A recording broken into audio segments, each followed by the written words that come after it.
தந்தி TV நேயர்களுக்கு வணக்கம். கல்வி வழிகாட்டி என்ன படிக்கலாம் நிகழ்ச்சிக்கு உங்களை வரவேற்பதில் மிக்க மகிழ்ச்சி. வழங்குவதற்காக நான் பிரியவதனா. இப்போ இருக்கிற இன்ஜினியரிங் ஸ்டூடெண்ட்ஸ்லாம் அவங்களோட சிலபஸை தாண்டி வேற என்னெல்லாம் தெரிஞ்சுக்கிட்டா இப்போ இருக்கிற சொசைட்டியில் சர்வை பண்ண முடியும் அப்படி சொல்லி நிறைய விஷயங்கள் பேசவிருக்கிறோம். அதற்காக நமது அரங்கிற்கு வருகை புரிந்திருக்கிறார் பேராசிரியர் பி. சுதாகர் அவர்கள், கல்வி ஆலோசகர். சார் வணக்கம். சார் வணக்கம் மேடம். தந்தி டிவி நேயர்கள் அனைவருக்கும் இனிய மாலை வணக்கம். இன்றைக்கி இன்ஜினியரிங் அப்படின்னு பார்த்தீங்க அப்படின்னா, இன்ஜினியரிங் அப்படிங்கிறது சிம்பிளாக சொல்லணும்னா அப்ளிகேஷன்ஸ் ஆஃப் சயின்ஸ், அதாவது ஒரு ப்ராப்ளம் சால்விங் டெக்னாலஜி கோர்ஸ். அதாவது இன்றைக்கி ரியல் டைமில் நிறைய விஷயங்கள் மக்களுக்கும் சமூகத்துக்கும் தேவையான விஷயங்கள் இருக்குது. ஸோ அந்த பிரச்சனைகளை எடுத்து அந்த பிரச்சனைகளுக்கு ஒரு தெளிவான தீர்வை நம்ம படிக்கிற தொழில்நுட்ப கல்வி மூலமாக கொடுக்கணும் அப்படிங்கிறது தான். ஸோ அதுக்காக பார்த்தீங்க அப்படின்னா இன்றைய பொழுதில் இன்றைக்கி இருக்கக்கூடிய சுச்சுவேஷன்ஸில் பார்த்தீங்க அப்படின்னா, இப்போ என்னோட கல்லூரியில் சாய்ராம் பொறியியல் கல்லூரியில் பார்த்தீங்க அப்படின்னா we are following the experiential learning. அதாவது எப்படின்னா அவங்க படிக்கும் பொழுதே எல்லாமே எக்ஸ்பிரிமெண்டல் ஓரியன்டாக, ப்ராக்டிக்கல் ஓரியன்டாக அவங்க அந்த கல்வியை கற்றுக்கிறாங்க. அது கற்றுக்கிறது மூலமாக அவங்களோட ஸ்கில்லும் டெவலப் ஆகும். அதன் மூலமாக என்னென்னா இருக்கக்கூடிய ப்ராப்ளம்க்கும் அவங்க சொல்யூஷன் கொடுக்க முடியும். இன்னொரு விஷயம் என்ன அப்படின்னு கேட்டிங்கன்னா, எங்களோட மாணவர்கள் எல்லாருமே பார்த்திங்கன்னா இன்டர் டிசிப்ளினரி ப்ராஜெக்ட்ஸ் ஓரியன்டாக. ஏன்னா ஒரு ப்ராப்ளம் அப்படிங்கிறத எடுத்துக்கிட்டிங்க அப்படின்னா ஒரு பர்டிகுலர் ஓரியன்டான ஒரு குறிப்பிட்ட டொமைனை மட்டும் சார்ந்து இருக்காது. நீங்கள் ஃபார் எக்ஸாம்பிள் இப்போ மொபைல் தொழில்நுட்பத்தில் ஒரு ப்ராப்ளம், ஒரு அப்ளிகேஷன்ஸ் கண்டுபிடிக்கிறாங்க அப்படின்னா அது ஒன்லி சாஃப்ட்வேர் பேஸ்டாக மட்டும் இருக்காது.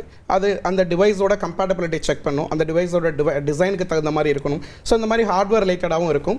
ஸோ ஒரு ஐடி ஒரு ஸ்டூடெண்ட் இருக்காங்க அப்படின்னா அவங்க they have to collaborate with design engineers like mechanical mechatronics ஸ்டூடெண்ட்ஸோடையும் எலக்ட்ரானிக் ஸ்டூடெண்ட்ஸ் கூடயும் ஆர்டிஃபிஷியல் இன்டெலிஜென்ஸ் ஸ்டூடெண்ட்ஸ் கூடயும் சேர்ந்து ஒரு இன்டர் டிசிப்ளினரி ப்ராஜெக்ட்ஸாக பண்ணும் பொழுது அவங்க அந்த ப்ராப்ளமுக்கு சொல்யூஷன்ஸ் கண்டுபிடிக்க முடியும். ஸோ அவங்க படிக்கும் பொழுதே அவங்க இந்த experiential learning with collaborative learning மெத்தடாலஜியை ஃபாலோ பண்ணாங்க அப்படின்னா கண்டிப்பாக அவங்களோட லேர்னிங் பேரடிசம் இன்னும் இன்க்ரீஸ் ஆகும். ஓகே சார், சமூக வளர்ச்சியில் பொறியியல் மாணவர்களோட பங்கு எப்படி இருக்குது சார்?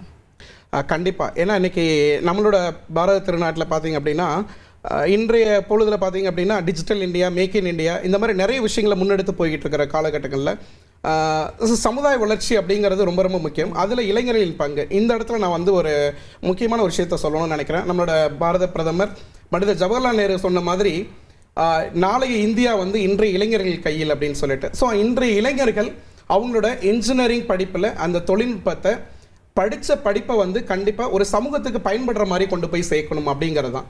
இப்போ இதை எப்படி சார் செயல்படுத்த முடியும் ஒரு இன்ஜினியரிங் கல்லூரியில் அப்படின்னு பார்த்தீங்க அப்படின்னா நிறைய விஷயங்கள் நாங்கள் ஃபாலோ பண்ணிகிட்டு இருக்கோம். லைக் அவங்களோட தனித்திறமைகளை வளர்க்குறதுக்காக நிறைய கிளப்ஸ், அவங்க அகாடமிக்கில் ரெகுலர் கரிக்குலம் படிச்சுட்டு இருப்பாங்க, அந்த சிலபஸ் எல்லாத்தையுமே படிக்கிறாங்க.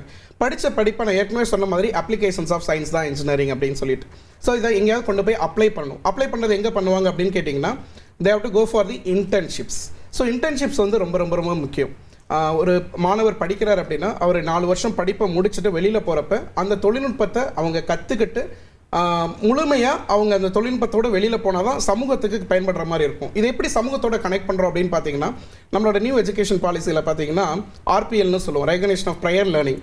அதாவது முன்னாடிலாம் லேர்னிங் மெத்தடாலஜி எப்படி இருந்தது அப்படின்னா இன்ஃபார்மல் லேர்னிங்காக இருந்தது. அதுக்கப்புறம் தான் கொஞ்சம் கொஞ்சமாக குருகுல கல்வியிலேருந்து ஆரம்பித்து இன்றைக்கி ஃபார்மல் லேர்னிங் மெத்தடாலஜி வந்துருச்சு. ஸோ ஃபார்மல் லேர்னிங் அப்படிங்கிறது நான் ஒரு படிப்பை படிக்கிறேன், நான் படிப்பை படிக்கிறதுக்காக எனக்கு ஒரு கரிக்குலம் அண்ட் சிலபஸ் இருக்குது, அண்ட் அந்த படிப்பை எவாலுவேட் பண்ணுறதுக்கு ஒரு எக்ஸாமினேஷன் மெத்தடாலஜி இருக்குது, அண்ட் அந்த எக்ஸாமினேஷன் மெத்தடாலஜியை ஃபாலோ பண்ணி எனக்கு சர்டிஃபிகேஷன் கொடுக்குறாங்க. இன்ஃபார்மல் லேர்னிங் அப்படிங்கிறது என்னென்னா அனுபவ அறிவு. முன்னாடி நம்மளோட மூதாதையர்கள், நம்மளோட பெற்றோர்கள், தாத்தாக்கள், பாட்டிகள் அவங்களோட அனுபவ அறிவு பார்த்திங்கன்னா நம்ம நிறைய பேரை சொல்லுவோம் படிக்காத மேதைகள் அப்படின்னு சொல்லிட்டு. ஸோ அந்த இன்ஃபார்மல் லேர்னிங்கும் அந்த இன்ஃபார்மல் லேர்னிங்கில் இருக்கக்கூடிய கேப்பை ஃபில்ஃபில் பண்ணுறதுக்காக தான் இந்த ப்ரையர் லேர்னிங் அப்படிங்கிற மெத்தடாலஜி.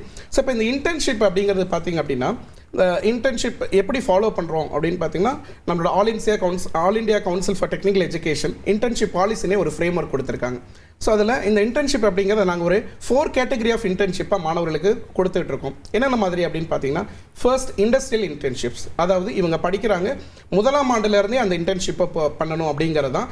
ஏசிடி இன்டர்ன்ஷிப் பாலிசி படி பார்த்தீங்கன்னா மினிமம் 14 to 20 வீக்ஸ் ஒரு ஸ்டூடெண்ட் ஒரு இண்டஸ்ட்ரியிலையோ அல்லது இந்த மாதிரி டைப் ஆஃப் இன்டர்ன்ஷிப்ஸ் என்னென்னு நான் ஒன்றா சொல்கிறேன். முதலாவதாக இண்டஸ்ட்ரியல் இன்டர்ன்ஷிப்ஸ் அப்படின்னு பார்க்குறப்ப இந்த மாணவர் அந்த இண்டஸ்ட்ரியில் அவர் படிக்கக்கூடிய துறையை சார்ந்த இண்டஸ்ட்ரியில் போயிட்டு நேரடியாக குறைந்தபட்சம் 600 முதல் 700 ஒர்க்கிங் ஹவர்ஸ் அவர் அந்த இண்டஸ்ட்ரியில் ஒர்க் பண்ணணும் அப்படிங்கிறது தான். ஸோ இது ஃபஸ்ட்டு இண்டஸ்ட்ரியில் போய் பண்ணுவாங்க. எந்த மாதிரி இண்டஸ்ட்ரீஸ்க்கு போவாங்க அப்படின்னா உதாரணத்துக்கு சாய்ராம் பொறியியல் கல்லூரி பார்த்தீங்க அப்படின்னா நம்ம திருமுடிவாக்கம் அம்பத்தூரில் நிறைய கம்பெனிகள் இருக்குது. டைமான் ஐமான் சொல்லுவோம். Thirumudivakkam industrial estate manufacture association and Ambattur industrial estate manufacture association. அதில் கிட்டத்தட்ட ஒரு 600-700 தொழிற்சாலைகளுக்கு மேலே MOU சைன் பண்ணியிருக்கோம். ஒரு புரிந்துணர்வு ஒப்பந்தம் சைன் பண்ணியிருக்கோம். ஸோ அதன் மூலமாக குறைந்தபட்சம் 45 நாட்கள் முதல் 150 நாட்கள் வரைக்கும் எங்களோட மாணவர்கள் அந்த இண்டஸ்ட்ரியில் போயிட்டு அந்த ஒர்க்கை கற்றுக்கிறாங்க. அடுத்தது பார்த்தீங்க அப்படின்னா ரிசர்ச் இன்டர்ன்ஷிப்ஸ் அப்படிங்கிறது. அதாவது ஒரு சில மாணவர்கள் பார்த்தீங்கன்னா அவங்களோட துறை எல்லாருக்குமே வந்து அந்த இண்டஸ்ட்ரியில் வாய்ப்பு இருக்காது. ஸோ இவங்க ரிசர்ச் இன்டர்ன்ஷிப்ஸ்க்கு போவாங்க. லைக் IITs, NITs அதோட ரிசர்ச் லேபரட்டரிஸ்க்கு போவாங்க. மூன்றாவதா பார்த்தீங்க அப்படின்னா இனோவேஷன் அண்ட் ஆண்டர்பிரினர்ஷிப். இது ஒரு டைப் ஆஃப் இன்டர்ன்ஷிப்ஸ். ஸோ இதை ப்ரமோட் பண்ணுறது எப்படி சார் அப்படின்னு கேட்டிங்கன்னா சாய்ராமில் பார்த்தீங்க அப்படின்னா we have very big incubation center. One of the very big incubating institution is Sairam. So இன்குபேஷனில் பார்த்தீங்க அப்படின்னா கிட்டத்தட்ட 107க்கு மேலே நிறைய ஸ்டார்ட் அப் கம்பெனிஸ் இருக்குது. அதில் கிட்டத்தட்ட 65% எங்கள் மாணவர்களோட ஸ்டார்ட் அப் கம்பெனிஸ். அது மூலமாக அவங்க இன்னோவேஷன் அண்ட் ஆண்டர்பிரினர்ஷிப்பை ப்ரமோட் பண்ணிட்டு இருக்கோம். நாலாவதாக பார்த்தீங்கன்னா முக்கியமான விஷயம், இதுதான் நீங்கள் கேட்ட கேள்விக்கான தெளிவான பதிலாக இருக்கும்னு நினைக்கிறேன். அதாவது இளைஞர்களோட பங்கு இன்னைக்கு சமூக வளர்ச்சியில் எப்படின்னு கேட்குறீங்களா?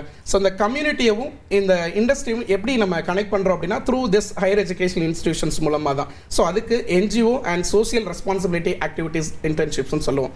அதாவது லைக் UBA ஸ்கவுட்ஸ் அப்படின்னு சொல்லிட்டு ஒரு ஃபோரம் இருக்குது. இந்த ஸ்கவுட்ஸ் ஃபோரம் மூலமாக NSS அப்படிங்கிற ஒரு ஃபோரம் மூலமாக இது மூலமாக மாணவர்களோட வாலண்டியரிசம் அவங்களோட தன்னார்வ ஆர்வத்தின் மூலமாக என்ன பண்ணுறாங்கன்னா நேரடியாக அந்த மக்கள் கிட்ட போயிட்டு அவங்க நேரடியாக பிரச்சனைகளை வந்து என்னங்கிற விவாதிக்கிறாங்க. ஸோ அந்த விஷயத்தை கேட்டுட்டு அதன் மூலமாக அவங்க கிட்ட இருக்கிற day to day life problem, உதாரணத்துக்கு இப்போ ஒரு தெருவில் பார்த்தீங்கன்னா குடிநீர் குழாய்கள் வந்து சரியாக மூடப்படாமல் இருக்கலாம். நிறைய நாட்கள் பயன்படுத்துறதுனால துருப்பிடிச்சு அது சரியாக மூடப்படாமல் ஏதாவது லூஸ் கனெக்டாக இருக்கலாம். ஸோ அப்போ அதுக்கு என்ன பண்ணலாம் அப்படின்னா இவங்க படித்த தொழில்நுட்பத்தின் மூலமாக ஒரு IoT தொழில்நுட்பத்தின் மூலமாகவோ இல்லது இவங்க படித்த வேற ஒரு எம்பெடட் டெக்னாலஜி தொழில்நுட்பத்தின் மூலமாக என்ன பண்ணலாம், அதுக்கு ஒரு டிவைஸ் கண்டுபிடிக்கலாம், ஆட்டோமேட்டிக் ஸ்ட்ரீட் லைட்.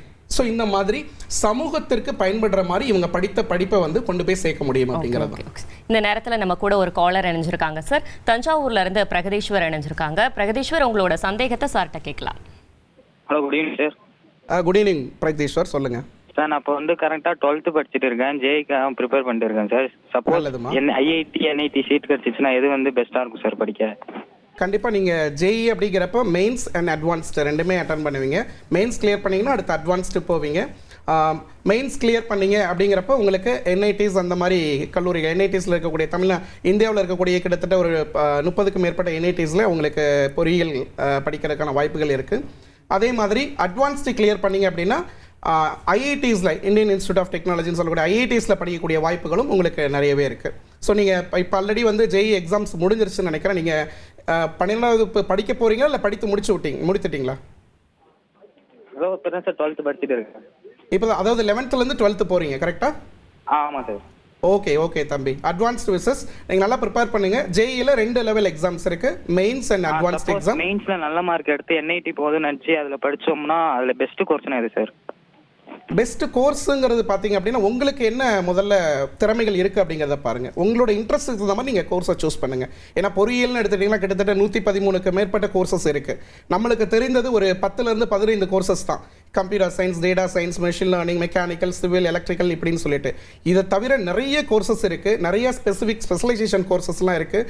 நிறைய கோர் பிரான்ச்சஸ் இருக்குது. ஆப்பர்ச்சுனிட்டிஸ் நிறைய இருக்கக்கூடிய கோர்சஸ் இருக்குது. நீங்கள் இப்போது ட்ரெண்டிங்கில் இருக்கிற கோர்சஸை தாண்டி நீங்கள் உங்களுக்கு ஆர்வம் எதில் இருக்குன்னு பாருங்கள். உங்களுக்கு நல்லா டிராயிங் வருமா, நல்ல மேத்தமெட்டிக்கல் அனாலிட்டிக்கல் ஸ்கில்ஸ் இருக்கா, நல்ல டிசைனிங் ஸ்கில்ஸ் இருக்கா, நல்ல கம்யூனிகேஷன் ஸ்கில்ஸ் இருக்கா, இல்லை சாஃப்ட்வேரில் இன்ட்ரெஸ்ட் இருக்கா, இந்த மாதிரி உங்களோட ஸ்கில்ஸை பேஸ் பண்ணி நீங்கள் கோர்ஸை சூஸ் பண்ணலாம். Okay sir. அடுத்ததா திருவள்ளூர்லேருந்து ராமலிங்கம் இணைஞ்சிருக்காங்க. சார் ராமலிங்கம், உங்களோட டவுட்டை சார்கிட்ட கேட்கலாம். வணக்கம் சார். வணக்கம் ஐயா, சொல்லுங்கள். எங்கள் பொண்ணு வந்து JEEல 83 மார்க் வாங்கியிருக்காங்க. நல்லதுங்கய்யா. அட்வான்ஸு ப்ரிப்பேர் பண்ணியிருக்காங்க, அதாவது கோச்சிங் கொடுத்துருக்காங்க. ஓகே, கோச்சிங் போயிருக்காங்க. சரிங்க. மேற்கொண்டு அவங்க என்ன வேலைவாய்ப்புக்கு ஏற்ற படிப்பு என்ன படிக்கலான்றது அவங்க 12th என்ன பிரிவு எடுத்திருந்தாங்கன்னு தெரிஞ்சுக்கலாமாங்கய்யா? முதல் குரூப்பா இரண்டாம் குரூப்பா? கெமிஸ்ட்ரி, பயாலஜி தான். Biology maths. Okay okay. ஆமாம். நான் ஏற்கனவே சொன்ன மாதிரி தான், முதல்ல அவங்களுக்கு என்ன ஆர்வம் இருக்குங்கிறத பாருங்கள். ஏன்னா நம்ம ஒவ்வொருத்தரும் ஒரு மாதிரி கோர்சஸை சஜஸ்ட் பண்ணுறதை தாண்டி அவங்களுக்கு ஒரு ஆர்வம்னு ஒன்று இருக்குல்ல, அந்த ஆர்வத்தின் வழி அவங்க வந்து அதை முன்னெடுத்து அதுக்கு சம்மந்தமான ஒரு படிப்பை தேர்ந்தெடுத்தாங்க அப்படின்னா கண்டிப்பாக நல்ல வேலைவாய்ப்பு எல்லா துறைக்குமே இருக்குங்கய்யா. இப்போ பயோ அண்ட் மேக்ஸ் படிச்சிருக்கிறதுனால கண்டிப்பாக அவங்களுக்கு இன்ஜினியரிங்கில் அவங்க பேசிக்காக இப்போ எல்லாரும் எடுக்கிற மாதிரி கம்ப்யூட்டர் ஸ்ட்ரீம்ஸில் இருக்கக்கூடிய கோர்சஸும் எடுக்கலாம். Example IT, computer science, data science இதெல்லாமே படிக்கலாம். மேக்ஸில் ஆர்வம் இருந்தது அப்படின்னா, இல்லை அவங்களுக்கு ஃபிசிக்ஸ் இன்ட்ரெஸ்ட் நிறைய இருக்குது அப்படின்னா communication, electronics and communication, electrical and electronics engineering, அரசு வேலைவாய்ப்புகள் அதிகமாக இருக்கக்கூடிய துறைகள். மேலும் இன்றைக்கி பெண் அப்படிங்கிறதுனால இன்னொரு கூடுதல் தகவலும் நான் சொல்கிறேன். இன்றைக்கி பெண்களுக்கு ஒரு தொழிற்சாலையிலையும் பார்த்திங்க அப்படின்னா 5% இடஒதுக்கீடு இருக்குது. அவங்களுக்கு இந்த மாதிரி கோர் பிரான்ச்சஸ் எடுக்கிறப்ப லைக் மெக்கானிக்கல், மெக்கட்ரானிக்ஸ் இந்த மாதிரி துறைகள்லையும் வேலைவாய்ப்புகள் அதிகமாகவே இருக்குது. முடிஞ்சால் அவங்களுக்கு நல்ல டிசைனிங் அண்ட் மேக்ஸ் ஸ்கில்ஸ் இருந்தது அப்படின்னா தாராளமாக மெக்கானிக்கல் அண்ட் மெக்கட்ரானிக்ஸ் கூட தாராளமாக எடுக்க முடியும். அடுத்ததா த்ரூஹிதா அணைஞ்சிருக்காங்க சார். த்ரூஹிதா, உங்களோட சந்தேகத்தை சார்கிட்ட கேட்கலாம்.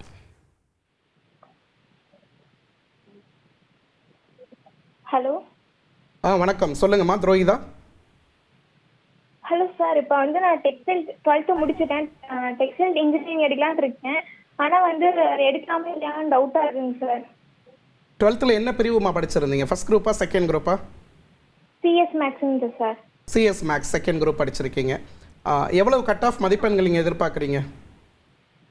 சார் எப்படி இருந்தாலும் ஒரு 150, 160 அந்த மாதிரி வருங்க சார். 150, 160 அந்த ரேஞ்சில் எதிர்பார்க்குறீங்க.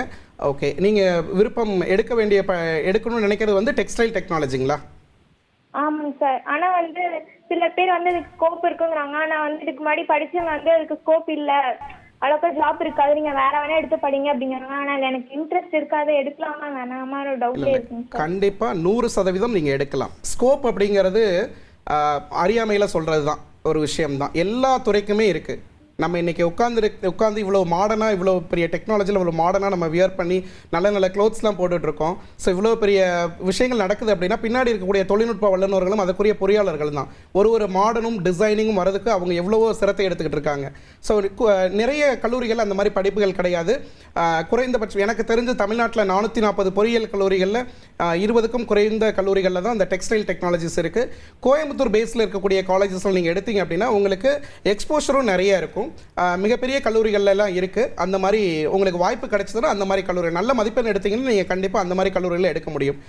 ஒரே ஒரு விஷயம் என்ன அப்படின்னா, இந்த மாதிரி ஸ்பெஷலைஸ்டு கோர்சஸ் எடுக்கும் பொழுது நல்ல கல்லூரியை தேர்வு செய்வது ரொம்ப ரொம்ப முக்கியம். உங்களுக்கு நல்ல கட் ஆஃப் மதிப்பெண் கிடச்சதுன்னா கவர்மெண்ட் கவுன்சிலிங் மூலமாகவே நீங்கள் எடுத்துக்கலாம். அப்படி இல்லைன்னா நல்ல கல்லூரிகளை தயவு செய்து மிஸ் பண்ணிடாதீங்க. அந்த நல்ல கல்லூரிகளில் நிர்வாக இடஒதுக்கீட்டில் கூட நீங்கள் தாராளமாக சேர்ந்துக்கலாம், நல்ல மதிப்பெண் இருந்தது அப்படின்னா. ஏன்னா அங்கே சேரும்பொழுது அதுக்குரிய லேப் ஃபெசிலிட்டிஸ் இருக்கும், நல்ல எக்ஸ்பீரியன்ஸ்டு ஃபேக்கல்ட்டி மெம்பர்ஸ் இருப்பாங்க. நீங்கள் படிக்கும் பொழுதே அந்த ஸ்கில்லோட வெளியில் வரும்பொழுது படிக்கும்பொழுதே அந்த ஸ்கில்ஸையும் கற்றுக்கலாம். ஸோ நல்ல முறையில் நீங்கள் ஒரு வேலைவாய்ப்பை தேடி போகலாம் அல்லது வேலைவாய்ப்பை உருவாக்கி கொள்ள முடியும் அந்த மாதிரி படிப்புகள்லாம். மாணவர்கள் உங்களுடைய சந்தேகத்தை கீழே தெரியும் என் மூலமா கேட்டு தெரிஞ்சுக்கலாம். இப்போ நம்ம கூட ஒரு காலர் கனெக்ட் ஆகியிருக்காங்க, வெற்றி செல்வி கடலூர்ல இருந்து. வெற்றி செல்வி, உங்களோட சந்தேகத்தை சார் கிட்ட கேட்கலாம். ஹலோ. வணக்கம் வெற்றி செல்வி, சொல்லுங்கம்மா. சார் நான் இப்போ ஜேஇ செஷன் 2 எக்ஸாம் ரைட் பண்ணேன் சார். ஓகேம்மா. 53% சார் செல்ஃப் ப்ரிப்பரேஷன் தான் சார். ஓகேம்மா. இப்போ நான் 1 இயர் ட்ராப் பண்ணி ஜேஇ படிக்கலாமா இல்லை கவுன்சிலிங் போடலாமா சார்? உங்களோட 10வது மதிப்பெண் எவ்வளவுமா? 452 சார். 452. இப்போ 12th எவ்வளோ மார்க் எதிர்பார்க்குறீங்க? கட் ஆஃப் மதிப்பெண் எவ்வளோ எதிர்பார்க்குறீங்க? Cut off 170 to 180 sir. ஓகேம்மா. 170 to 180 அப்படின்னா நீங்கள் கண்டிப்பாக நீங்கள் எக்ஸாம் ப்ரிப்பேர் பண்ணுங்கள். பட் டிஎன்ஏ கவுன்சிலிங் கண்டிப்பாக அட்டன் பண்ணுங்கள். 170 to 180 வந்தீங்க அப்படின்னா 180 அண்ட் எபோவ் எடுத்தீங்க அப்படின்னா கண்டிப்பாக உங்களுக்கு ரவுண்டு 1லேயே தரமான பொறியியல் கல்லூரிகள் கிடைக்கிறதுக்கு வாய்ப்புகள் இருக்குது.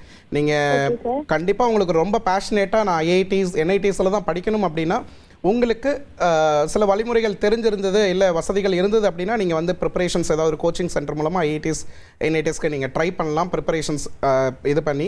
பட் ஓராண்டு காலம் அப்படிங்கிறது ரொம்ப ரொம்ப பெரிய விஷயம். அதை வந்து நம்ம ஒரு ரிஸ்க் எடுக்கிறது அப்படிங்கிறது. ஸோ 180 மதிப்பெண்ணுக்கு மேலே கட் ஆஃப் மதிப்பெண் வந்தது அப்படின்னா கண்டிப்பாக டயர் 1 இன்ஸ்டிடியூஷன்ஸில் உங்களுக்கு நல்ல பாடப்பிரிவு கிடைப்பதற்கான வாய்ப்புகள் நிறையவே இருக்குது. ஆனால் நீங்கள் செய்ய வேண்டிய ஒரே ஒரு விஷயம் என்ன அப்படின்னா, டிஎன்ஏ அப்ளிகேஷன்ஸ் போட்டுட்டு ப்ராப்பராக அந்த ஷெடியூலை ஃபாலோ பண்ணுங்கள். தென் அந்த சாய்ஸ் லிஸ்ட் விருப்பப்பட்டியல் தயார் செய்கிறது மட்டும் ரொம்ப கேர்ஃபுல்லாக பண்ணுங்கள். அதுதான் உங்களோட வாழ்க்கையை தீர்மானிக்க போகுது. அந்த சாய்ஸ் லிஸ்ட் ப்ரிப்பரேஷன் தான் நீங்கள் ஈவன் ஐஐடிஸ் என்ஐடிஸில் இருக்கக்கூடிய தரமான அந்த மெத்தடாலஜி, டீச்சிங் மெத்தடாலஜி இருக்கக்கூடிய அண்ணா பல்கலைக்கழகத்துக்கு கீழே இயங்கக்கூடிய நிறைய பொறியியல் கல்லூரிகளில் தரமான கல்லூரிகளும் இருக்குது. நல்ல மதிப்பெண் எடுத்திருந்தீங்க அப்படின்னா தாராளமாக நீங்கள் டிஎன்ஏ கவுன்சிலிங் மூலமாக கூட நீங்கள் ட்ரை பண்ணலாமா. அடுத்ததா கோயம்புத்தூர்ல இருந்து சஞ்சித் இணைஞ்சிருக்காங்க சார். சஞ்சித், உங்களோட சந்தேகத்தை சார் கிட்ட கேட்கலாம். சார், நான் ஏரோநாட்டிக்கல் இன்ஜினியரிங் எடுக்கலான்னு இருக்கேங்க சார். ஓகே சஞ்சித், நல்ல விஷயம்தான். அது எடுத்தா எந்த மாதிரி வேல்யூ இருக்குமா இருக்காதா டவுட்டாக இருக்கு சார். கண்ணா, நீங்கள் பொதுவாக ஒரே ஒரு விஷயம்தான், எல்லா நேயர்களுக்குமே நான் சொல்கிற ஒரே ஒரு விஷயம்தான். மாணவர்கள் எல்லாருமே வந்து நிறைய பேரோட இன்ஃபர்மேஷன்ஸ் கேட்டுட்டு நிறைய தகவல்கள் நம்மளுக்கு வந்துகிட்டு இருக்கு டெக்னாலஜிஸ் இருக்கிறதுனால. ஸோ அதில் என்ன உங்களுக்கு பிடிக்குங்கிறத ஃபஸ்ட்டு யோசிங்க. ஏரோநாட்டிக்கலுக்கு வாய்ப்பு இருக்கா இல்லையான்னு கேட்டிங்கன்னா கண்டிப்பாக 100% வாய்ப்பு இருக்குது, நான் இல்லைன்னே சொல்ல மாட்டேன். ஏன்னா இன்றைக்கி நம்ம எல்லாருமே அண்ணாந்து பார்த்து வியக்கக்கூடிய அளவில் இருக்கக்கூடிய ஒரு தொழில்நுட்பம் வந்து ஏரோநாட்டிக்கல் இன்ஜினியரிங். ஸோ அப்படி போகிறப்பட்ட படிப்பு வந்து நிறைய பொறியியல் கல்லூரிகளில் கிடையாதுல்ல. நான் திரும்பவும் சொல்கிறது, இந்த மாதிரி ஸ்பெஷலைஸ்டு கோர்சஸ் எடுக்கும் பொழுது தரமான உள்கட்டமைப்பு வசதிகள் கொண்ட நல்ல எக்ஸ்பீரியன்ஸ்டு ஃபேக்கல்ட்டி இருக்கக்கூடிய ஒரு நல்ல தரமான பொறியியல் கல்லூரியை நீங்கள் சூஸ் பண்ணும் பொழுது உங்களோட கரியர் ரொம்ப உங்களோட ஃபியூச்சர் ரொம்ப பிரைட்ஃபுல்லாக இருக்கும். லைக் எம்ஐடி அந்த மாதிரி தரமான பொறியியல் கல்லூரியை சூஸ் பண்ணும் பொழுது உங்களோட வாய்ப்புகள் வந்து அதிகமாகவே இருக்குது. கண்டிப்பாக எடுக்கலாம்.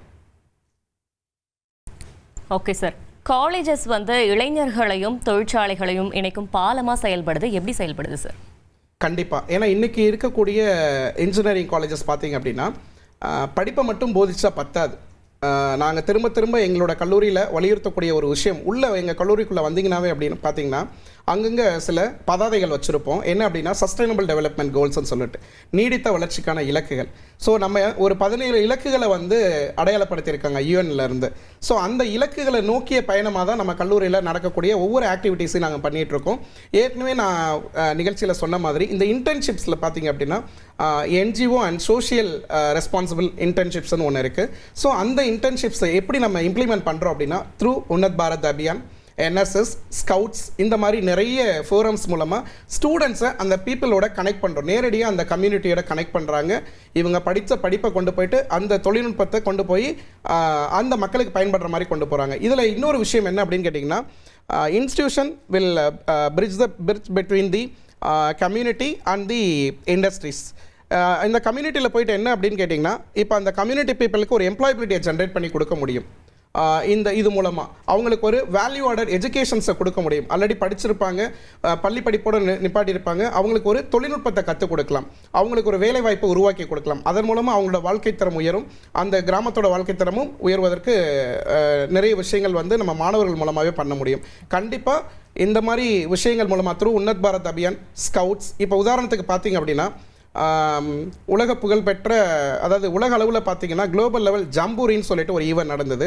ஜம்பூரி அப்படிங்கிறது என்ன, ஸ்கவுட்ஸ் அப்படிங்கிற ஒரு ஃபோரமோட நடக்கக்கூடிய ஒரு மிகப்பெரிய பிரம்மாண்டமான ஒரு பவளவிழா மாநாடு, பாரத் ஸ்கவுட்ஸ் அண்ட் கைட்ஸ்ன்னு சொல்லிட்டு நம்ம இந்தியாவோட பாரத் அண்ட் ஸ்கவுட்ஸ் சாரணியர் இயக்கம் சார்பாக இவ்வளோ பெரிய மாநாட்டில் ஸ்கவுட்ஸ் ஃபார் எஸ்டிஜி அப்படிங்கிறது ஒரு பெரிய ஒரு ப்ரோக்ராம். கிட்டத்தட்ட ஒரு 15,000 17,000 மாணவர்கள் வெளி நாட்டிலிருந்தும் வெளி மாநிலங்களிலிருந்தும் பல்வேறு இடங்கள்லேருந்து வந்திருந்தாங்க. 10 நாட்கள் நமது திருச்சி பக்கத்தில் மணப்பாறையில் நடந்தது.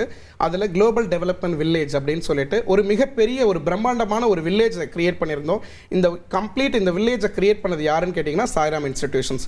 இதுவரைக்கும் ஜாம்பூரிங்கிற அந்த ஒரு ஹிஸ்ட்ரியிலேயே இல்லாத அளவுக்கு ஒரு பிரம்மாண்டமாக அதில் என்ன சார் பண்ணீங்க அப்படின்னு கேட்டிங்கன்னா பீப்புளுக்கு ஒரு அவேர்னஸை கொடுக்க முடியும். முதல்ல வந்து நம்மளுக்கு கற்றுக் கொடுக்கணும். அவங்களுக்கு நிறைய விஷயங்கள் நிறைய பேருக்கு எப்படி பண்ணணும்னு தான் தெரியல. அவங்களுக்கு இப்படி தான் நீங்கள் பண்ணணும்னு ஒரு விஷயத்தை நம்ம சொல்லி கொடுத்துட்டோம் அப்படின்னா கண்டிப்பாக எல்லாருமே அதை ஃபாலோ பண்ணி போவாங்க. நாங்கள் இந்த எஸ்டிஜின்னு சொல்லக்கூடிய இந்த 17 இலக்குகளை அங்கே கொண்டு போய் அடையாளப்படுத்தி அதை எப்படி சார் கொண்டு போகிறோம் அப்படின்னு கேட்டிங்கன்னா எல்லாருக்குமே புரியாது. டைரெக்டாக சொன்னோம்னா no poverty, zero hunger, quality education, good health and wellbeing சொன்னால் புரியாது. அப்போ அதை சொல்கிற முறையில் அதை எப்படி இம்ப்ளிமெண்ட் பண்ணியிருக்கோன்னா மாணவர்களோட புதுமையான கண்டுபிடிப்புகள் மூலமாக இவங்க படித்த டெக்னாலஜிஸை ஒரு ப்ராஜெக்ட்ஸாவோ ஒரு ப்ராடக்டாவோ ரெடி பண்ணி அந்த ப்ராடக்டை இன்றைக்கி சமூகத்தில் ரியல் டைமில் பீப்புள் பொதுமக்கள் யூஸ் பண்ணுற மாதிரி ஒரு டெக்னாலஜியை கொண்டு போய் கொடுக்குறப்ப அந்த பொதுமக்கள் ஓ இந்த டெக்னாலஜி மூலமாக தான் இப்படி தானா அப்படின்னு சொல்லிட்டு வேஸ்ட்டாக போகிற ஒரு பிளாஸ்டிக்ல இருந்து ஒரு பை தயாரித்து கொடுக்குறோம், கைப்பை தயாரித்து கொடுக்குறோம், மறுசுழற்சி முறையில் அதை பயன்படுத்த முடியும். இது மாதிரி சின்ன சின்ன விஷயங்களை நம்ம பொதுமக்கள் கிட்ட கொண்டு போகும்பொழுது என்னன்னா இந்த மாதிரி அவேர்னஸ் கிரியேட் ஆகுது. ஸோ இந்த ஜம்பூரிங்கிறது மிக பிரம்மாண்டமான ஒரு விழா. அந்த ஜம்பூரியை வந்து ஆர்கனைஸ் பண்ணது சாய்ராம் இன்ஸ்டிடியூஷன்ஸ் அப்படிங்கிறது எங்களுக்கு பெருமையான விஷயம். அதில் கிட்டத்தட்ட எங்களோட மாணவர்கள் ஒரு 400க்கும் மேற்பட்ட மாணவர்கள் மற்றும் ஆசிரியர்கள் ஒரு 15 நாட்கள் அங்கேயே தங்கி இதை முன்னெடுத்து கொண்டு போனப்போ எங்களுக்கு நாங்களும் நிறைய கற்றுக்கிட்டோம். Okay okay. So it's very happy to share this. Super sir. Sir இது எல்லாருக்குமே இருக்கிற ஒரு டவுட்டு, பிஇக்கும் பிடெக்குக்கும் என்ன டிஃப்ரென்ஸ் சார்? கண்டிப்பாக. ஏன்னா பொறியியல் அப்படின்னு வந்த உடனே எல்லாருக்குமே பார்த்தீங்கன்னா BE/BTech அப்படின்னு இருக்கும். அப்ளிகேஷன்ஸாக இருக்கட்டும், ரெஜிஸ்ட்ரேஷனாக இருக்கட்டும், எல்லா இடத்துலையுமே. ஸோ இந்த பிஇக்கும் பிடெக்குக்கும் என்ன வித்தியாசம் அப்படின்னு கேட்டிங்கன்னா, சிம்பிளாக விளையாட்டாக சொல்லணும்னா நம்ம ஊரில் சாம்பார் சாதம், பக்கத்து ஊரில் பார்த்தீங்கன்னா பிசிபெல்லாபாத் அப்படிங்கிற மாதிரி தான். ஸோ பிஇங்கிறது பார்த்தீங்கன்னா it's a data oriented technical course. BTech அப்படிங்கிறது பார்த்தீங்கன்னா ஸ்கில் ஓரியன்ட் டெக்னிக்கல் கோர்ஸ். அதாவது ஒரு தியரிட்டிக்கல் வே ஆஃப் டீச்சிங் மூலமாக நான் ஒரு டெக்னாலஜியை சொல்லிக் கொடுக்குறேன் அப்படின்னா it's comes under BE. And அதே வந்து ப்ராக்டிக்கல் பேஸ்டாக ஒரு லெபார்ட்ரி ஒரு ஸ்கில் பேஸ்டாக நான் சொல்லிக் கொடுக்குறேன்னா அது பிடெக் அப்படிங்கிறது. இன்றைக்கி அண்ணா யூனிவர்சிட்டி அஃபிலியேட்டட் இன்ஸ்டிடியூஷன்ஸில் பிஇ பிடெக் கோர்சஸ் இருக்குது நம்ம தமிழ்நாட்டில். இதை தாண்டி மற்ற பல்கலைக்கழகங்களில் மற்ற மாநிலங்களில் இருக்கக்கூடிய பொறியியல் கல்லூரிகளெல்லாம் பார்த்திங்க அப்படின்னா பிடெக் அப்படிங்கிற ஒரு படிப்பை மட்டும் தான் வச்சுருக்காங்க, பிஇங்கிறது கிடையாது. இங்கே அண்ணா பல்கலைக்கழகத்தில் பார்த்தீங்கன்னா இன்ஜினியரிங்னு முடிக்கக்கூடிய சில ஸ்ட்ரீம்ஸு சில பேராமீட்டர்ஸ்லாம் வச்சுருக்காங்க. அந்த கன்ஸ்டன்ஸ்குள்ளே வந்ததுன்னா அதெல்லாம் பிஇ அப்படின்னு சொல்லிட்டோம். டெக்னாலஜி பேஸ்டாக இருக்கிறது எல்லாமே பிடெக்னு வச்சுருக்கோம். வித்தியாசம் எதுவும் கிடையாது. அதில் ப்ராக்டிக்கல் சப்ஜெக்ட்ஸ் கொஞ்சம் கூடுதலாக இருக்கும். பட் இப்போ இருக்கிற 2023 ரெகுலேஷன்ஸில் பார்த்தீங்கன்னா ஆல்மோஸ்ட் எல்லாமே சிமிலர் தான். அந்த பேர் அப்படியே விளங்கிக்கிட்டு இருக்கு. ஓகே சார், இன்ஜினியரிங் பற்றி நிறைய விஷயங்கள் ஷேர் பண்ணிக்கிட்டீங்க. ரொம்ப நன்றி சார். வாய்ப்புக்கு நன்றி. அனைவருக்கும் வணக்கம். இத்துடன் இந்த நிகழ்ச்சி நிறைவு பெறுகிறது. மீண்டும் அடுத்த நிகழ்ச்சியில் உங்களை சந்திக்கும் வரை விடைபெறுவது நான் பிரியவதனா.